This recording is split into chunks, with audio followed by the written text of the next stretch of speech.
Hi, I'm David Amara, and welcome to the Growing Further podcast. Through the Growing Further initiative, we're trying to help new ideas make real-world impact. This podcast is a series of chats with leaders from different businesses from a wide variety of industries who are doing just that, using their businesses to drive on and make a really positive impact in their chosen fields. Today in the Growing Further podcast, I'm delighted to be joined by Adie McGennis, who's the Chair of Sigma Recruitment. Adie's got over 30 years experience in the world of recruitment, and he's got some fascinating insights into culture and the world of work. This is an episode not to be missed. Adie McGennis, absolute pleasure. Thank you very much for joining me. Great to be here, David. Thanks a million. So, you are the recruitment king around Dublin, is it fair to say? So probably not, but you can go with it. Well, no one's here to contradict me apart from yourself. Tell me a bit about yourself, your background, where you're from. What was young Adie like? From Dublin, as opposed to a lot of, I don't even like the word entrepreneur, I was actually pretty good academically. You're supposed to, academically rather. Yeah. You're supposed to fail your leaving cert and all that, so it was quite good. So anyway, pretty good at maths, grew up around Dublin 12, played a lot of football for Manortown and enjoyed childhood. Went in then to university. I did engineering in UCD when it was here in Merrion Street. So I've been around here for most of my life, you know. Did that and probably was less academically good, then started to enjoy life. And too much crack in college. Yeah, but got through it, and that was in the late 80s, still very close to a lot of the mates there. And then I went to London, as a lot of people did, probably either decided, or it was decided for me, that engineering wasn't for me. You know, I was good at the maths and all that type of stuff, but a lot of the guys were really getting into engineering and sort of making stuff. So anyway, I worked in London for a couple of years. I actually worked for Ladbrokes, and then I came back with my current wife. A bookie? Yeah. As it goes, I have a few horses now, and I'm into that, but it was just the first thing I got. I actually loved it. Yeah. But then we decided we'd come back, and like a lot of people in recruitment, the cliche was you sort of fall into it. Typically, you're looking for a job with somebody else, and then the guys will ask, I didn't know what it was. I'm not sure if I still do. Didn't know what it was, but fell into it. But it was a good time, and timing is a huge factor in all this. I'm sure when you're talking to people, if they're being honest, I'd be very humble about the achievements. It's been an interesting roller coaster, but timing is a huge factor, isn't it? A huge factor. My colleague and director Peter Riley and a pal of yours always says you need to put yourself in danger doing a bit of business. So putting yourself in the right position. Exactly. Often enough, good things will happen. Some people sort of say you make your own luck. In fact, I would have known Peter in around that time, but when I came into it, sort of 1991, it was just starting to take on the market, and then we got involved in I was there as a startup, which was Marlborough. I mean, the largest recruitment company up till that time, I'd say, had no more than 15 people. By 1997, we had like 200.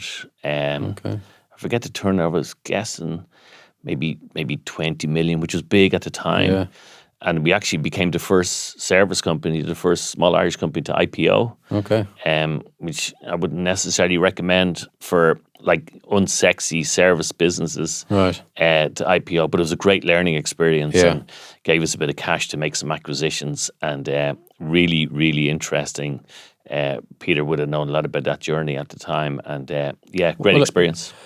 I just want to talk a little bit about what Dublin and Ireland were like late 80s, early 90s when you were over and back to London, let's say. A very different place than it is now. Oh, well, definitely, and it's interesting you say it. Did you have to leave Dublin, do you think, at the time? Most people did. Say 240 people coming out with degrees in engineering from UCD, pretty good degree. I mean, electronics was obviously starting established. It was only really early days. The big game changer, I think, was the US foreign direct investment, you know. IBM were probably here. They were small. Digital, you would have heard about, was a huge employer in Galway. Microsoft were just starting to come in. So I think you're right.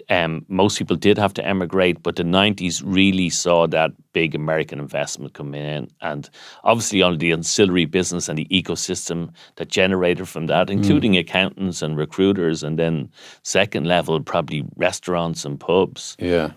But it's a really, really good point, Dave, you know, because you're obviously younger than me, and then there's another generation, and it has been forgotten about that.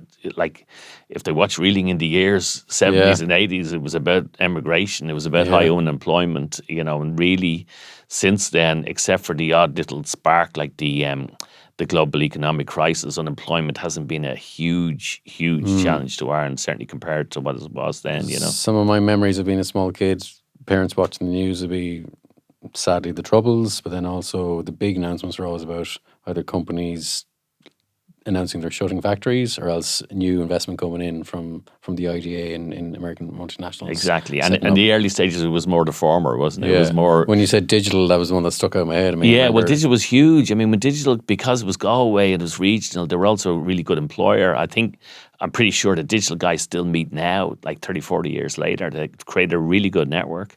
In fact, it's probably a good example. I was saying how the Irish guys that worked there and some of the multinationals saw the talent, and pretty smoothly, and was obviously a shock at the time, over the next 2-3 years, a lot of businesses were born out of that.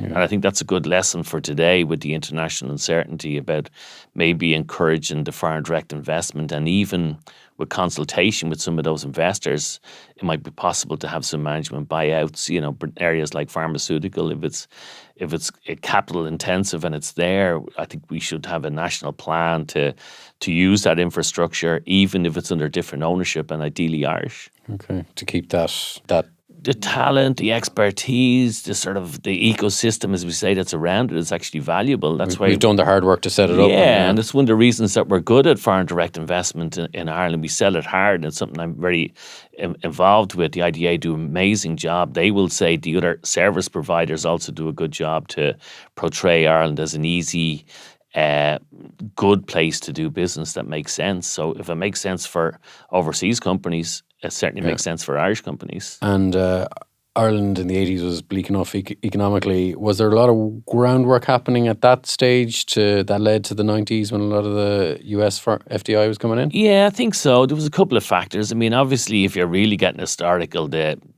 Sean Lemass and T.K. Whittaker in the 50s, I mean, it was probably a bit of strategic brilliance. We don't give our public servants a lot of credit, but I'm sure they don't get credit. Yeah. So it's probably something to take credit for. But a lot of obviously the education was still strong.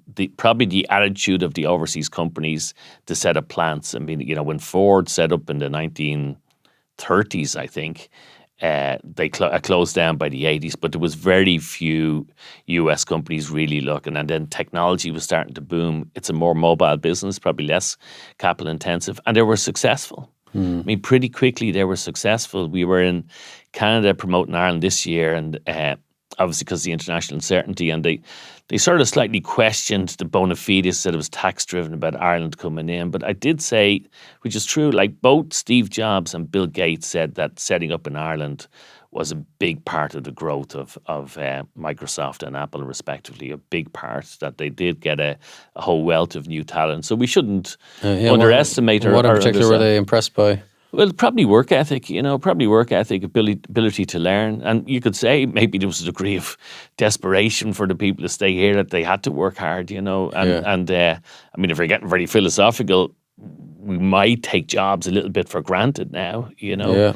I remember during the summer work even, we were trying to get a job in McDonald's, and there must have been 400 people had to fill in forms in the restaurant, was full of them, and then they would come around and pick maybe 100 to get to the interview level, Yeah.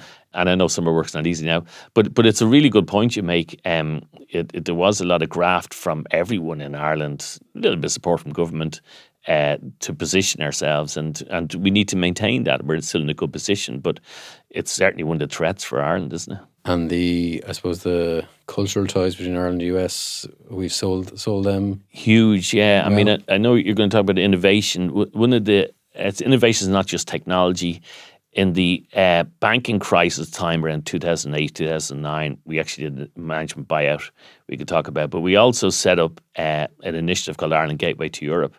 It's become a significant international trade mission. So I think this is our 14th year doing it. And when we went to the US, we were very cognizant that we'd get good support from the Irish Americans, and we went to Boston, Chicago. But we actually wanted to go outside. And in 14 years, it's been difficult, but it's been so fruitful just staying with the Irish connection, Right. Like we were talking earlier about the college football game this weekend. It's such an immense event. Yeah. It probably, as we were saying, some of the biggest movement of Americans in peacetime. for any event, started by the Nocton family and others with a relationship with Don Keogh from Coca-Cola. And what a mad idea. That's entrepreneur, that's innovation. That's thinking outside the That's box. thinking outside the box. And it's been fruitful for Ireland, not just for tourism, but obviously the idea was much more than a game. As I said, with Boston College a couple of years ago, that we're getting C-level people coming to Ireland for 3-4 days, and they needed a business excuse. And I know there's been lots of US investment have come out of it. Yeah. And so let's bring it back to yourself. So you're back in Ireland 91, 92, and you get into 91, 92, and then this startup happened. What's this recruitment gig all about? Yeah, Marlborough, and I was good at it, and it was. What makes a good recruiter? I don't know. I'm not good at everything. I suppose you could see the prize. As you say, unemployment was high. I didn't even understand how it works. You're going, hold on, we're going to companies because it's hard to get jobs. We'll say we're going to get you a guy or a girl to work for you. We're going to solve your recruitment solution, and we're going to charge you a percentage of the first year's salary. I mean, it was established all over the world. It wasn't established in Ireland. So I suppose it was sort of fresh territory, and you could make a name for it. And there's lots of different skills that can be good at recruitment, but probably good at developing relationship, even though I wasn't that technical. I did have an engineering background, and a lot of the roles were in engineering, so you'd understand it, and probably sort of tenacity and not dissimilar to your own business, like just trying to get deals done in the early stages. But we certainly saw opportunities to grow, and it did grow. I mean, it was a big story in Ireland. It also declined, to your point. We IPO'd, I think it was about 10 million. I think a couple of years later, we probably reached close to 100 million valuation, which was huge at the time, particularly a sort of a startup Irish business. It was obviously lucrative and that type of stuff, but definitely over-acquired. I mean, I was managing director for Ireland, over-acquired internationally, took on a lot of debt, and then you're at the mercy of the market. And when the market downturned, September 11 was part of it. Around about 2001, Marlborough, that company got into difficulty. Anyway, after a short period of time, with another guy, set up a new business, Sigma. We knew the market quite well. Marlborough had folded, but it was still a risk because you were still uncertain post September 11. A lot of the business was technology, but again, timing. We didn't know it then, but the market picked up straight away. Yeah. It wasn't that hard to get money. We weren't giving away a lot of equity, and we did go. We learned from the good and the bad in the previous experiences. A lot of good. I mean, culture would be the word that people would use about Sigma. We never used the word culture, but from day one, honestly, a bit like yourselves and Green Man, it was sort of very people-centric, very collegiate, very fair. We allowed people to get some shares and stuff in the business, and it was good fun. It was good fun. About 15, 20 was the biggest startup in recruitment, but again, just grew straight away because, well, I think we did things right. But if I'm being honest, the market went our way as well. As you said, timing was great. Again, great experience, great bunch of people. A lot of them still there. That's 2002. A lot of them still there, including myself. Even though I'm chairman now, I'm still with the organisation. And then, so we actually were approached and sold quite quickly. Within 2.5 years, a company approached us, Newcourt. They bought a bundle of service type companies. And then we IPO'd again, or they IPO'd again. And that was interesting too. And we were probably the best company that they bought. They didn't all go well.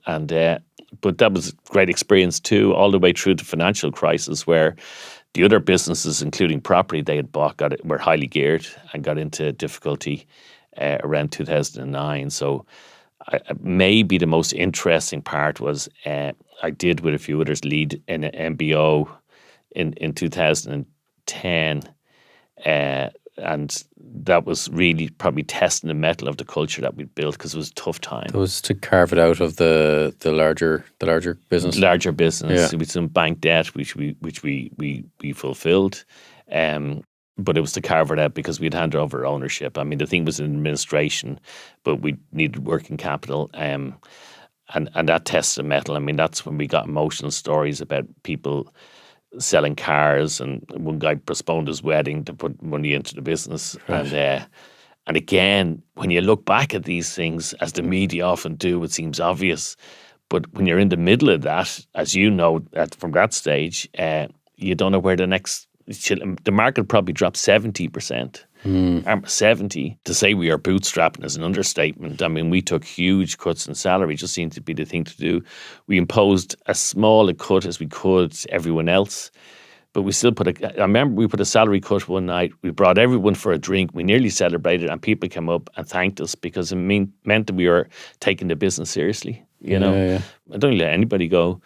So that was an emotional time and a great time, and I'm delighted those guys that got equity then got the payback because again the market turned up again. We probably did do things right because we'd learned, managed our costs, but the market did go our way again. And did you find, how do you deal with stress? I mean, that obviously sounds like a very stressful period. Yeah, I mean, again, when we did one of the courses, when we were chatting earlier, we were saying we did a course with Notre Dame. One of the guys said, you'd put a lot of investment into your cultural balance sheet. Might be a bit all-American way of doing it. And this was like payback time, right? Right. So I don't think there was any ever time. I mean, I don't know, were you working at that time or where you were, but... Yeah, I came to Greenman in 2011. Yeah, so, oh, yeah. Well, pro-adjustment thing. Well, 2010 was sort of scary because people just didn't know. You know, you didn't know. I was watching one of the Reeling in the Years recently, and it was probable that the Irish banks were going to close, you know. Again, people look back in retrospect and say it was well or not handled, but it was at least relatively smooth that it could have been, because it could have been complete Armageddon, you know. Yeah. So I don't think it was necessarily stress. We probably had to get on with it. You know, we don't pride ourselves in working late hours, but at that time there was sort of late nights, and then we were dealing with an administrator because the business was in administration. We had some competitors who were trying to maybe take advantage of that situation, and we had to keep doing business as it goes.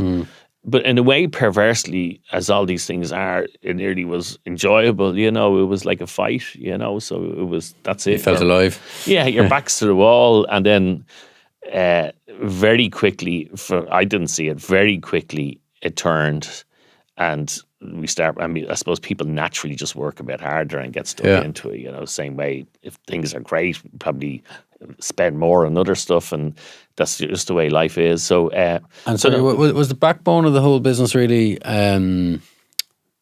helping foreign businesses set up? Yeah, most of ours would have been those sort of FDI companies coming in. So what's that look like day one? So let's say you've got a huge pharma company or a tech company or something setting up, and okay, we're going to have a European headquarters in Dublin or wherever. They've got no staff, and next thing they get one person, and then how do you get that to 200, 300, 400? Yeah, I suppose. And can you talk about some of the names you maybe worked with? Of course, yeah. No, there was like I'll tell you, it's sort of slightly different. So the big companies, the Microsofts, the Digitals, and subsequently the Googles and Facebooks, when they came in, they typically would have maybe they call it preferred supplier list, like 3 or 4 suppliers, maybe specializing in different areas. And it's a fairly structured approach. You know, they'll have a HR guy, they'll do a beauty parade, we all go in, invest. There's probably, at the time, there was probably 4 or 5 like large, you know, over 50 who would have got a lot of that business, you know, that we are well resourced. We'd maybe 120 consultants at that stage. And we understand their culture. We spend a lot of time understanding their culture. And if the jobs are in sales or software or accounting, we'll match the hard skills and we tend to dedicate resource towards that and have a project and have people that are working on accounting, say Microsoft, and multidisciplinary team with experts in our area. So it's very structured. Nearly more crack though was the smaller ones. You know, Boston and California, probably to a lesser extent, the likes of HubSpot and LogMeIn, these companies came over. They were still growing in the US, you know. Right. They were still probably leader-driven in that the CEO was still probably hands-on, would have come to Ireland in a lot of cases. They'd come in, we would look for that business exclusively because we would really spend time then about culture and what do you want to do in Ireland? What do you want a culture to look like? And companies like HubSpot, he's very vocal and used a lot of colourful language, their CEO, Brian, but at one stage, they actually, even though they were still grown and new but successful in Boston, they felt that Ireland was starting to dictate their overall culture. You know, they saw opportunity here, and not for any paddywhackery. I mean, the opposite. It was actually quite tough place to work. But I just thought the culture was... Did a stronger culture in the Dublin office? Yeah, it was working better for them, you know. But in those startups, yeah, again, you know, they could use our office. Again, we get very close with the principals who are making a decision. We might have a multidisciplinary team. Invariably, it was tight time frame, so they want to get the first 10 people, to your point. We might appoint a country manager and then get the first 10 people over 3 months, but that's a lot of interviewing. But they were successful. So again, rewarding in terms of financially, but there were good projects to be involved And then with. ultimately they'll set up potentially their own internal some HR did. recruitment teams. Some did. Some tried internal, came back to outsourcing. Some did internal from day one. I'm not here to sell using a recruitment company, but yes, some did. It sort of became a bit of a fashion. It's probably a little bit out of fashion now. You know, we're probably a bit more focused on it. But yes, some set up their own internal recruitment with various levels of success, to be honest. Yeah. Trust the experts, is that what you're saying? Well, yeah. What would you say in your business? Yeah. I guess it's you can. I suppose recruitment's got a tough reputation. Not a tough reputation, but it's a tough business, I think, because it's very dependent on the market. I mean, oftentimes you go out there, there's maybe just not the right fit, and it is. You're dead right, Dave. You're dead right. I mean, we do give a bit back. Frank, my colleague, was the head of our federation, and it's become a lot more impactful. Our federation, I chair a group of recruitment donors in the federation without breaching anything, but. Yeah, it is dependent on the market, and it's also slightly dependent. I think maybe the unsexy thing people don't talk about are the ownership structure. You know, if you and I own a business and we're making good money in good times, and we see the market's getting tough, we can probably tighten our belt. You know, hopefully not letting go staff, but maybe take a bit less out of it ourselves and invest a little bit less. And then when the market gets good again, it's great, hire a few people, you know, maybe look to sell the business or whatever. But if you invest in another company, you're probably a bit more demanding, you know, what you get from it. And I think it has a big bearing on the destination of the organization. You know, a lot of companies, I mean, people ask me and going, if you had your small company, if you had €1 million, would you put it in the bank or would you invest it? Would you hire 5 or 6 recruiters and take it on? And the answer to that question, to your point, is certainly a little bit on how you feel the market's going to go. Yeah. You know, you do that at the right time, it's very, very likely to be successful. Yeah. You do that at the wrong time, you've probably lost €1 million that you don't have. You don't have a crystal ball. You can't predict exactly what's going to happen. You do it with somebody else's €1 million, and they're not going to be very happy. Exactly. You know? So I suppose having finance, having the experience to see when it's coming, but it is dependent on the market. I have to say it's not as competitive here as it is overseas. I mean, just even UK is a really competitive market, you know, and probably a different type of, at least we've got time to develop relationships with clients here and develop recruiters. I mean, we've developed between Ireland Inc. and ourselves and the Federation, we've developed a degree in recruitment now. So it's probably a little bit more, I don't know, sustainable than it was when you're talking about, you know. So it can be you talked about people kind of falling into recruitment, but now it's something you can really target from. Exactly. It used to be a cliche. People don't even say it anymore. I'm old, I can, that you fall into it. But now it's sort of a deliberate decision that maybe people make even in secondary school. Yeah, okay, that's interesting. You talked about culture, which is a word that's thrown out there quite a lot, but you've seen all sorts of businesses, ones that have come in here, succeeded, not succeeded. Obviously, culture is important. So what does a good culture look like, do you think? I think a good culture is what suits the business, you know. I mean, definitely a lot of those US companies were very aggressive. It didn't mean they were unfair with their staff. In fact, they probably paid their staff fairly well, but very aggressive in culture. And it was like just deliver at all costs, you know. Honestly, I mean, we never used the word culture. I don't even know if we consciously made a decision.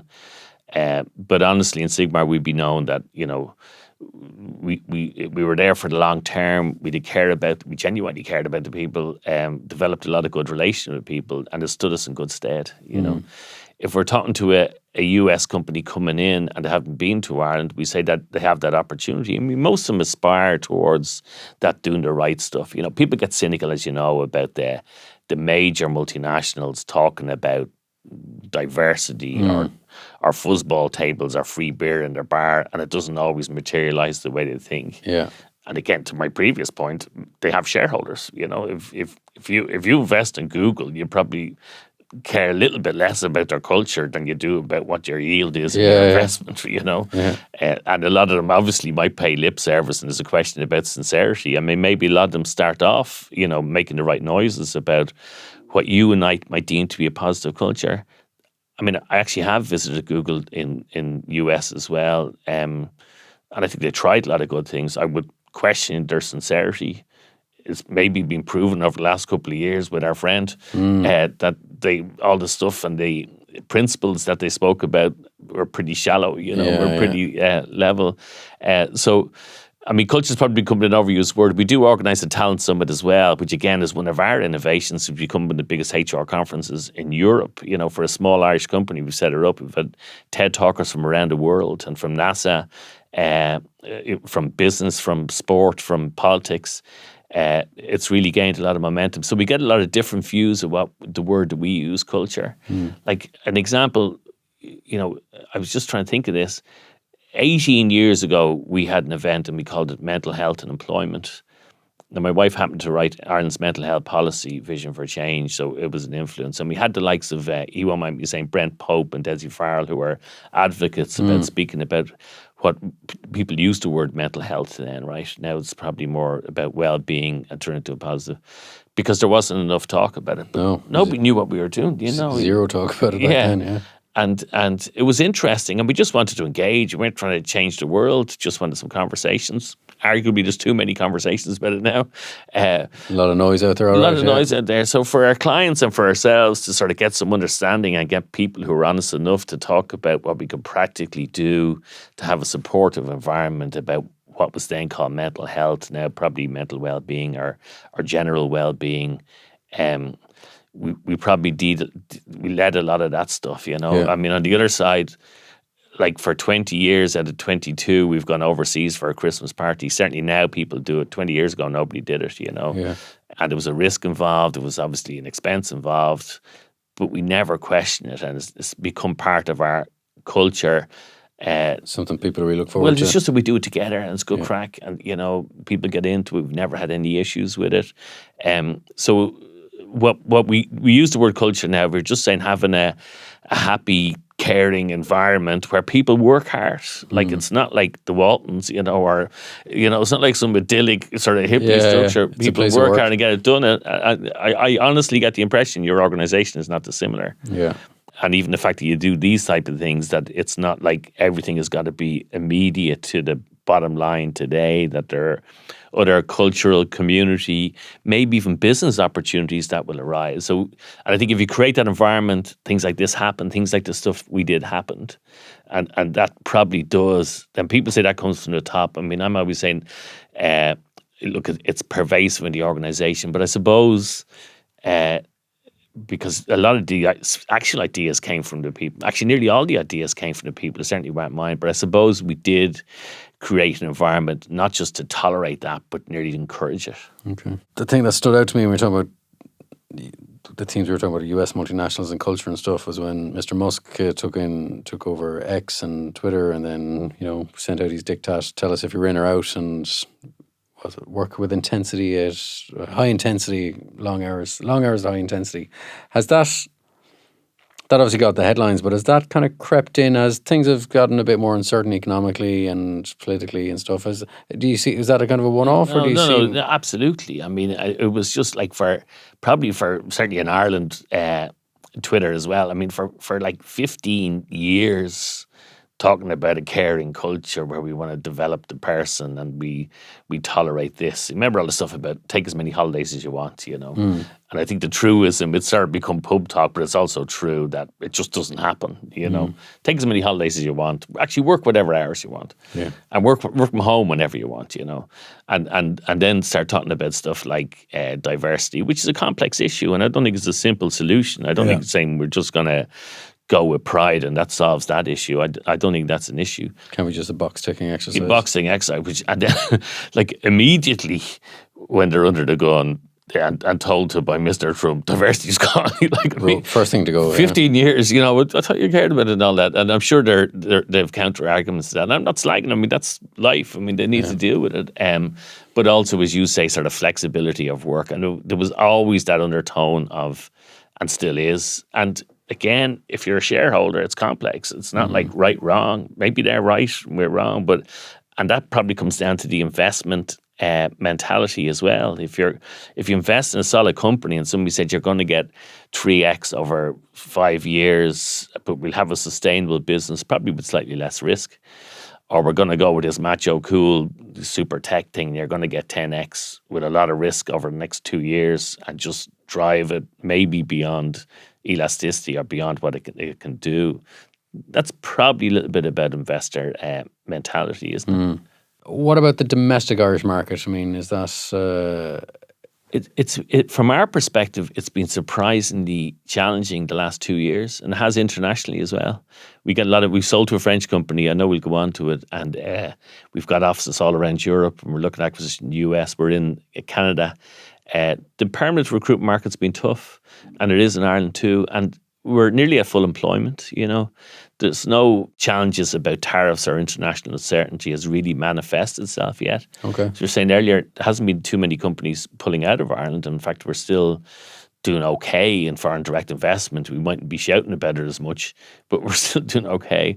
But the market's still tough. And I think a lot of it is actually candidate sentiment, churn, people actually leaving jobs, I think, to be just clinging on a little bit more, particularly if they have flexible... As in not willing to make the leap. Yeah, not willing to make the leap, which could be good in a way. We're not certainly complaining about that, but probably a little bit of churn, a little bit of turnover is good. It's organic, So we're coming from a very good place, having said that. But I know some of our competitors produce information and say, last year versus the previous year, I think it was, we were down 20% and probably at that type of level still. But it's coming from a big high. Yeah.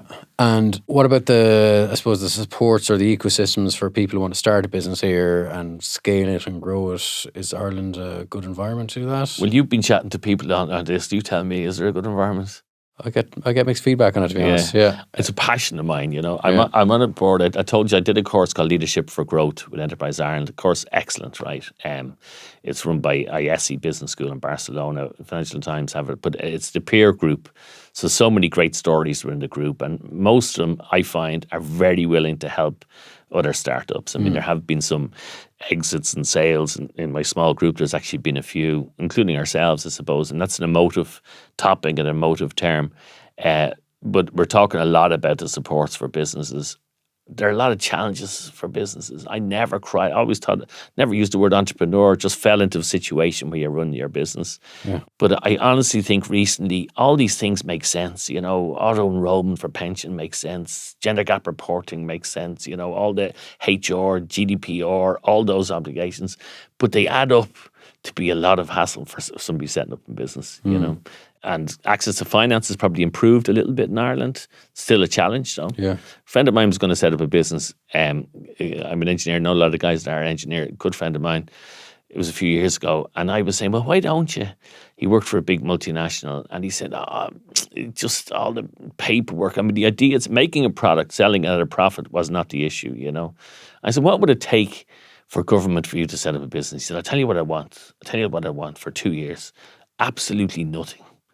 Just leave me alone. You know what I mean? Let me put my head down and get on with it. Let me get on with it. I mean, now, and again, they all make sense in their own perspective, but now as an employer, you've got director's responsibility for all HR issues. You got it for GDPR. If there's anything untoward, obviously, in your accounts, in your apartment, even revenue. Revenue, we're always rightly taking money, but I think people had respect. They seem to have got uber aggressive with small businesses, So I do think Ireland needs to look at that, and we put platitudes to say we encourage people to do small businesses, and maybe we do a little bit, but we also put a lot of barriers in the way, I think psychologically as well. So, and I never ever gave out about it over the years. I just think recently we need to be genuinely encouraging some people, it's not for everyone. It's not for everyone. There's nearly some people you say, well, you shouldn't set up your own business because it needs to be sustainable.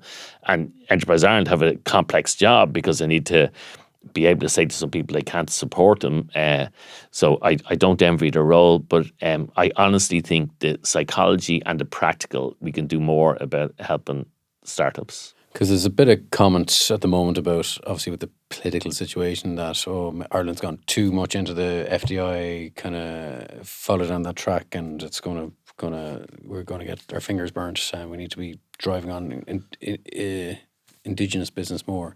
But it's probably a mix. You need to be doing both and doing both efficiently. Doing both. And like the FDI have probably born a lot of Irish businesses, probably most of the businesses. There's examples about Irish people working for US companies over here that set up their own business using that expertise. Maybe some of the people, maybe in the same sector, are slightly different, and then have set up businesses in the US. I can name them, So it's like FDI goes through a whole.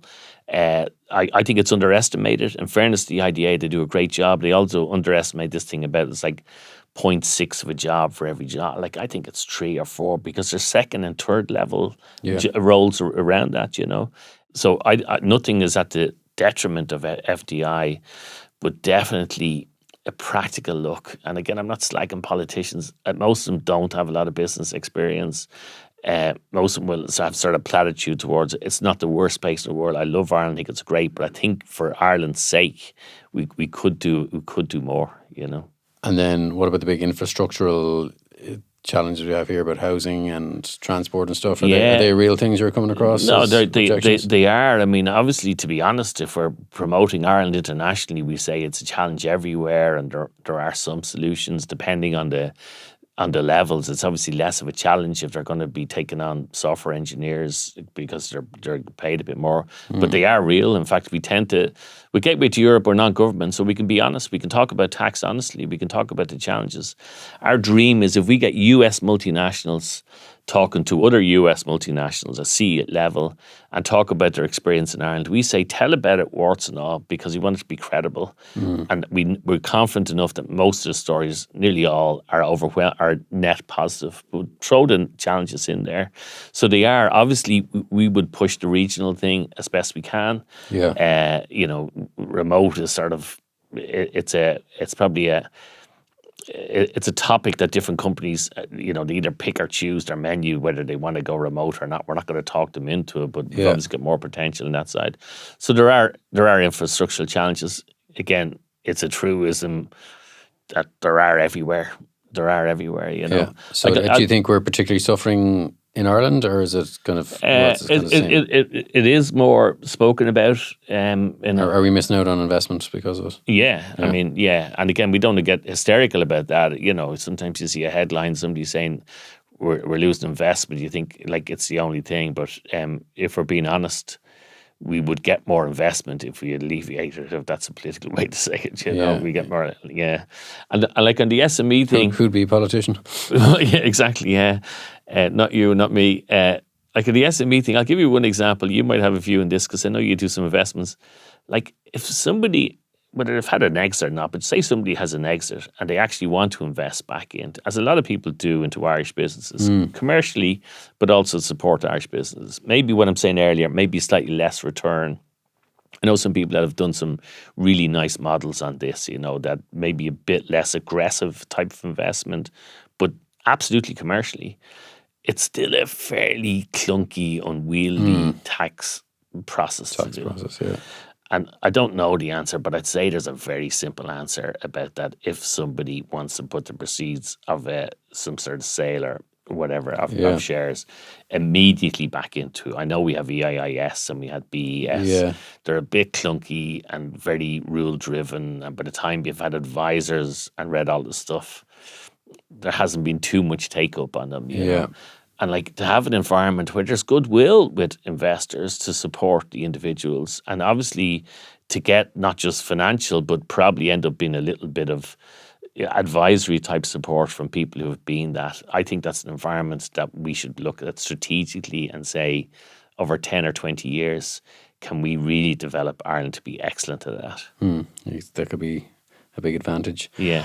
Preparing for this and thinking about recruitment and thoughts over the years, whereas recruitment popped into my head, but then Brexit was the big one that kind of came to my mind as well. There was this talk of there'd be huge benefits to Ireland and Dublin in particular, maybe in the financial world from Brexit. We're a good few years down the track now. So what's your take on that? Yeah, it was probably steady rather than a big lump sum. Yeah, it was steady. Again, we brought that for the first time. We didn't go to the US. We brought that to London to talk about. We actually spoke about the trilateral nature of Ireland, UK, US. But certainly, as you know, a lot of the advisory firms have come in. A lot of specialist type of stuff. Net has been positive. A lot of financial services, if they haven't like doubled, they've probably increased sort of steadily over that while, you know. Maybe not as sort of life-changing as we thought it was going to be at that stage. And some companies have suffered because it impacts their ability to be able to trade in the UK, and some companies had to go to the UK to trade. But net, it's been positive. Yeah, okay. Net, it's been positive. Yeah. And what about the UK and London? How dramatic has the negative impact been? I live in the UK and I speak to people. The UK recruitment, overall UK, obviously there's London and the rest of the UK, is hurting worse than here. It's hurting, you know. And as you said, we were over there, some people, that German word Schaffenfreude or whatever, take some pleasure in their hurt. Most of us have friends and families and whatever we might think about it, including I think like that, but suppliers and customers and part of the supply chains in the UK, so we shouldn't. But honestly, recruitment in the UK is hurting. I mean, it's hurting a little bit here, but it's hurting worse over there, you know. And is recruitment, what's the word? Canary in the coal mine? Is it the first thing that people used to say indicator that's interesting. People used to say that. I think the candidate uncertainty here and nervousness maybe about, I think that is a canary in the coal mine. I think investments are going to be a little bit more, just people are going to be a little bit more conservative in their investing less. It doesn't feel like we're by any standards, we're probably still boom time, aren't we? Yeah. It doesn't feel like that, you know. And if the downturn in recruitment or the slacking off in recruitment is an indication, as it probably is, it's probably one of the first things. Yeah, that wouldn't augur too well. I mean, I wouldn't panic about it, but that wouldn't augur too well for the next couple of years. But in general, it is a thing that you'd be conscious of. That Yeah, and we're dealing with mainly professional recruitment, so the whole international uncertainty, for want of a better word, uncertainty is a nightmare. It's probably in your biz too, but it is for us. You know, if a company's coming into Ireland and say they're announcing 100 jobs and they're at 30 people and they don't know where they're going to be next year, or even potentially, if our friend wins out, they might not even feel politically comfortably saying that they're going to go to 100. Then things get stop-start, because the process for professionals can take like 3 months, you know. Yeah. So if there's uncertainty, if it stops and starts again, that's a nightmare for us. But I hope I'm wrong, but you're right. It probably is a canary in the coal mine, you know. Kind of stick with it a little bit. I mean, we've talked about a few different countries. I know we've got a good bit of experience in Poland as well. So maybe just some of the cultural differences. I'm not talking about recruitment specifically, but just being in business and dealing with people, because yours is the epitome of a kind of people business. But what lessons have you learned along the way about approaching different cultures differently? Yeah, we had 2 offices in Poland. We don't any longer. We employed quite a few Polish people over here. I mean, the talent is really, really good, we found in Poland. Again, to be honest, when we were over there, we did strong language skills, which is a big thing. Very strong language skills. Overall, as you probably know, there's not much of an arbitrage now in terms of skill level and therefore salary, because people, particularly after COVID, working remotely. So probably the Polish people see that where it was a lot cheaper in Ireland, it's probably not that much more cheaper right now. We did find it's definitely closing. Yeah, we did find it a little bit bureaucratic over there. Just we were there 10 years ago. Just everything sort of took a long time. The individuals were fine. The individuals, again, it's hard to generalize, were a little bit institutionalized. You know, there was probably a post-communist sort of institutionalization. But like some of our top people here are Polish here, and they're absolutely brilliant. I think the Poland economy, obviously its proximity to Ukraine, and I didn't know there's a lot of military very visible right now in Poland, must have an effect on sort of The psychology. psychology and sort of certainty.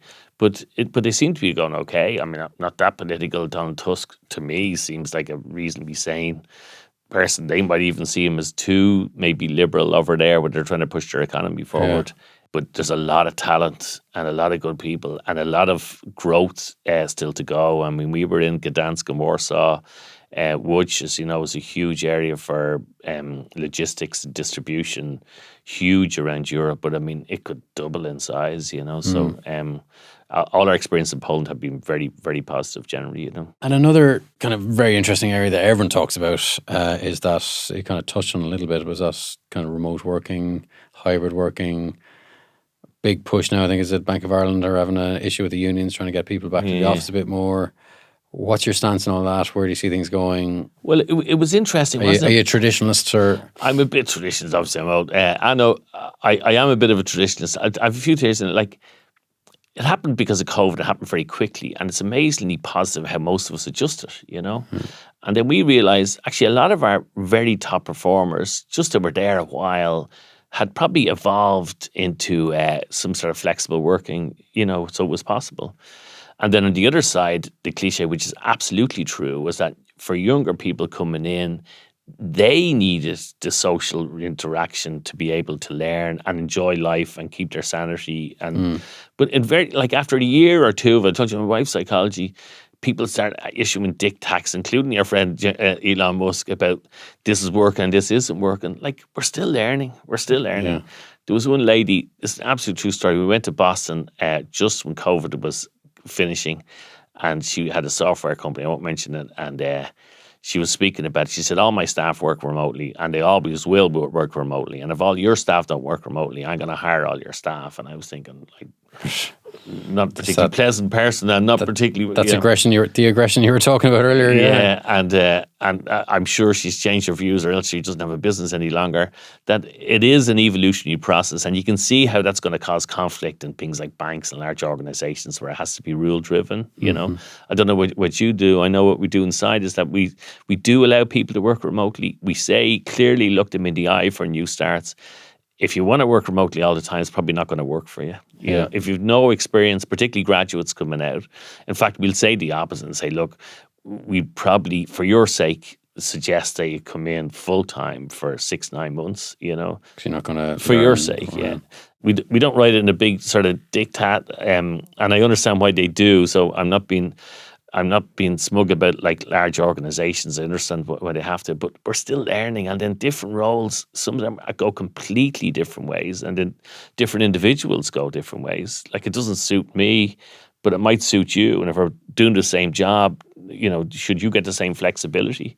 So I don't know if... So what you're skirting around is you need to build in a bit of flexibility. I think build in flexibility.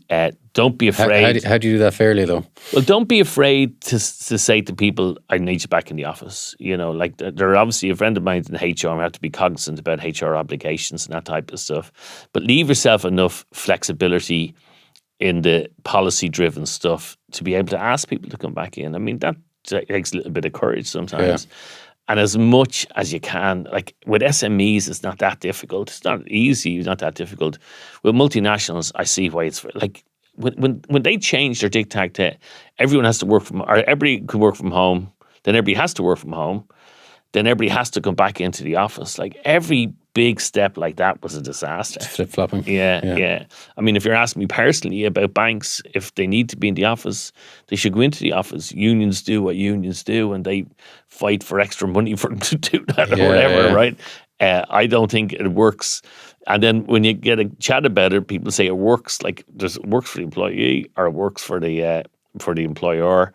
But I think, unfortunately for the environment and unfortunately for all the other stuff that goes around it, generally people being in the office is probably more sustainable, for the business and probably for the person as well. Yeah, to give yourself the wriggle room is kind of an important thing there. I mean, it's a real shame to lose someone pretty good for not just one, but many people if you don't have a little bit of flexibility, a bit of a common sense approach. But you do agree, like we are still learning, you know. If somebody says I have it all sus, that's why I refer to that lady, you know. Or equally, if somebody says everybody has to be in the office all the time and have no flexibility, they're not learning. So we are still learning. So I wouldn't write in any company. I wouldn't write in like a 5-year policy. You might do a 1-year trial. We're going to trial this, you know. Yeah. And how has the nature of the jobs that you're recruiting for evolved over, let's say, the last 20, 30 years? Well, it's been huge, you know. I did one of these chats recently, and we're talking about organizations like Microsoft, for example. Microsoft were here, I'd say, in the late 80s, but say in the 90s when we started dealing with them, and they were putting discs, floppy disks in boxes. And they probably had got up to 3,000 people quite quickly. Then they start doing sort of support for that. Then they start doing multilingual support. And they had a sort of distribution center, which is a little bit more skilled. You know, I'd say Microsoft now definitely don't put anything in boxes. I don't know if doing distribution here has rarely fallen below 3,000. And if I was guessing, at least half them would have postgraduates and probably 10, 20% might have doctorates, you know. So it's been huge. IBM the same. You know, when these companies used to sell to their own organization, there was no obviously internet in the day. They would you probably heard this story. They would go through the telephone list back in say IBM US and literally go through all the Macs and the O's and say, is there somebody here senior enough we can say we'd love to get this business to Ireland, you know? So a lot of it early stages was like low end manufacturing, assembly, distribution, and has gone through the full growth. So we used to say high value jobs. They're all high value jobs now. So it's changed hugely. Obviously, stuff like AI is just one of the technologies that people use in different capacities. We use it, but it's a tool, you know. So the roles themselves. I mean, traditional roles, accountants, people need them. The role changes, but the fundamentals don't change. Has the education system, not just in Ireland, I suppose, but generally, is it keeping pace with? Yeah, I think we're pretty good. I mean, there were examples in the country before they were all turned into universities, and that was great. There were examples in the country. There was one company, I mentioned them, and they were in IT, right? But they went back to the US company and said they would take on legacy system, old IT stuff, like this is COBOL, big IBM mainframe developers, and they got the local RTC at the time to run a course on it. As it's not very sexy stuff. So their promise to the guys doing the course, if you do this course and you're good, you're almost definitely get a job. And if you get a job, we'll cross-train you and we'll teach you the sort of more marketable IT skills. But you have to do this first.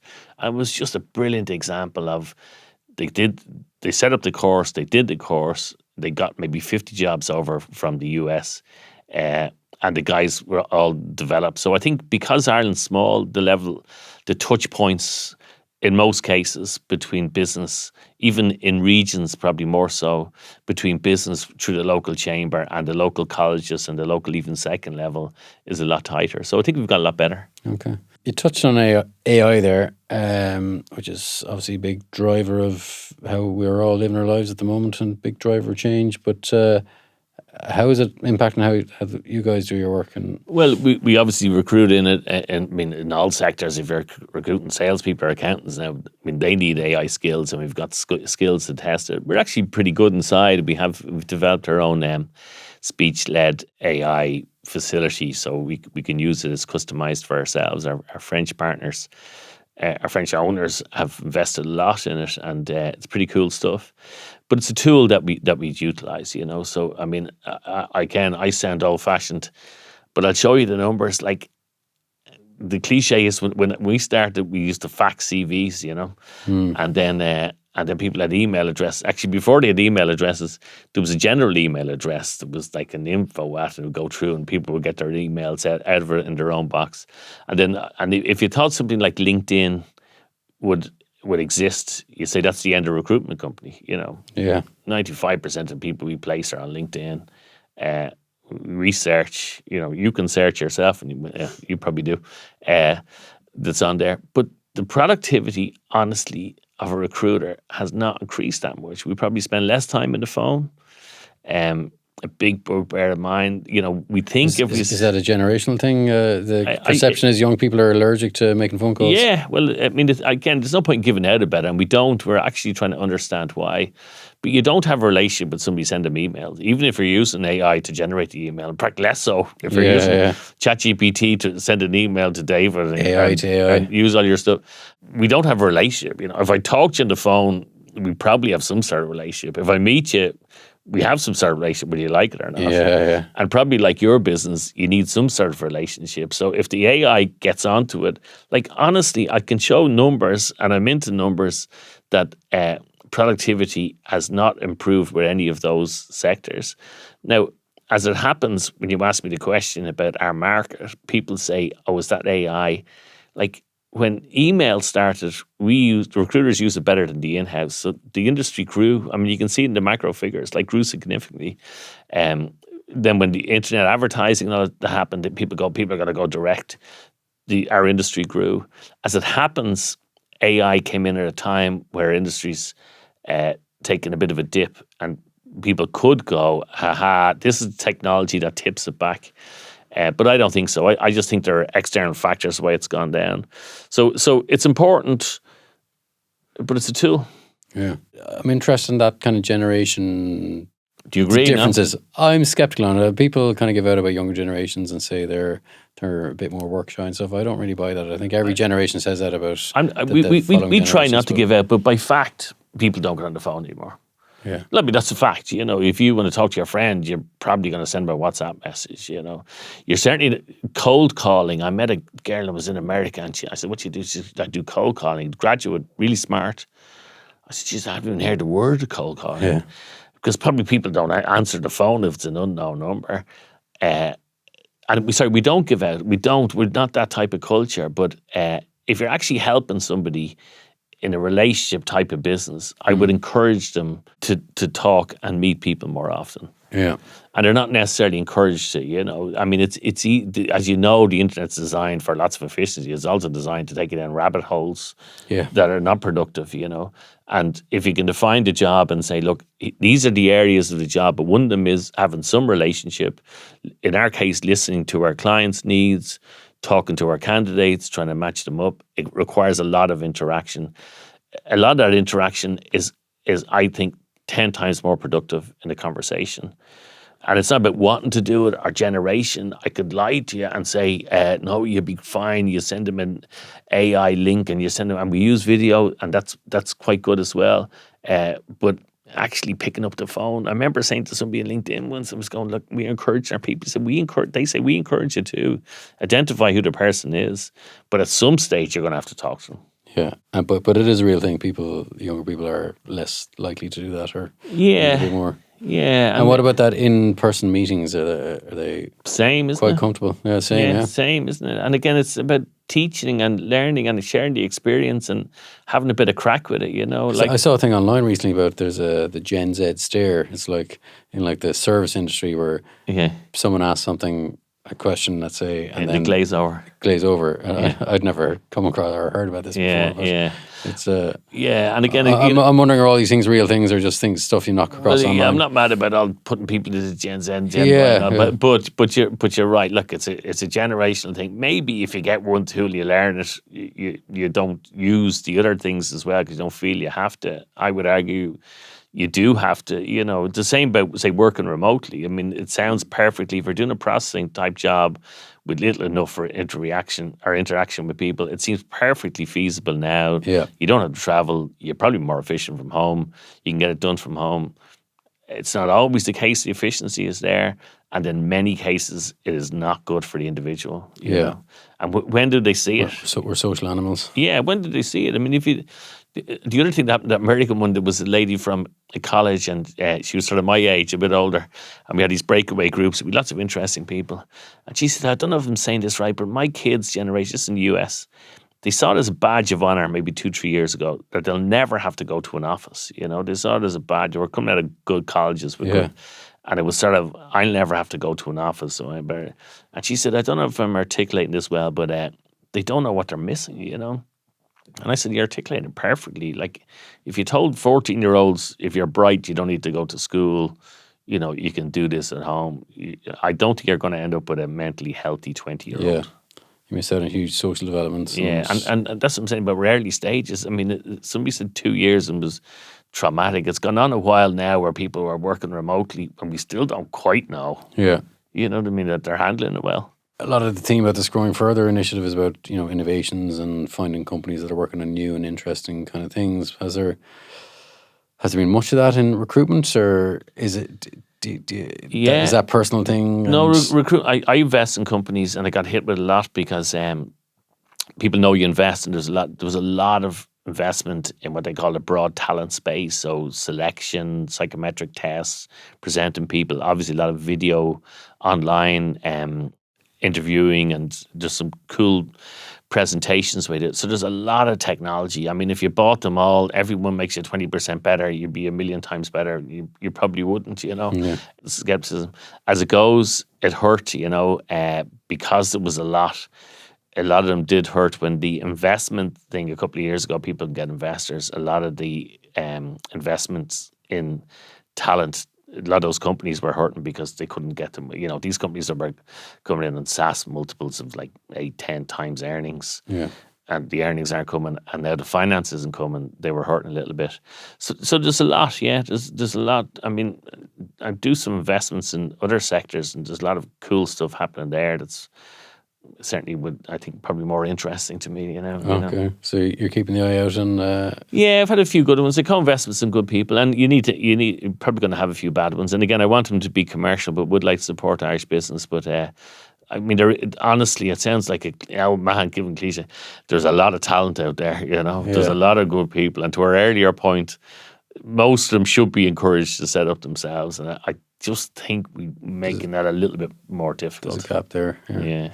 And just back to yourself. So you've kind of gone through various different iterations, let's say, from getting into senior management and then doing IPOs and doing a management buyout, and then, French owners, and now you're in the chairman seat. So do you get the same kick out of it being the chairman, or just a different kind of thing? Or? Yeah, look, if I'm being honest, I say to most people, like, we had fulfilled our obligations. We really like it. They're not a PLC, which is an important part for me. Okay. They're typical European country, huge, great balance sheet, great to work with. I mean, they're tough. They turn 2 billion, they make a lot of money. Like a lot of French companies, a lot of the European countries will literally sit in hundreds of millions, and look to invest. And I'm doing some stuff with them, if we're doing acquisitions in US and doing a bit of work with them. So they asked me to stay on. I was happy to go. I do other investments. I'm involved in some other stuff. I'm delighted to stay on. I love Sigma. I love the people involved. And it's nice not to have the day-to-day responsibilities, if I'm being brutally honest. I'm still a board director. We're still growing, and we'll look at acquisitions as well. So hopefully that role can evolve too as we grow and make more further acquisitions. But I certainly wouldn't work with anybody else in recruitment. I do a little bit. Again, I'm lazy. I don't do that much. But because I'm interested in some companies that have investment in or that board with Enterprise Ireland, and I'm on a few other advisory boards. I think it's just a nice balance right now, to be honest. Well, we're all looking to work hard and get to the stage where you're at, Adie, with the success you've had. So thanks a million for coming in and being so generous with your time. No worries. Thanks, David. Great to chat. Thanks a million.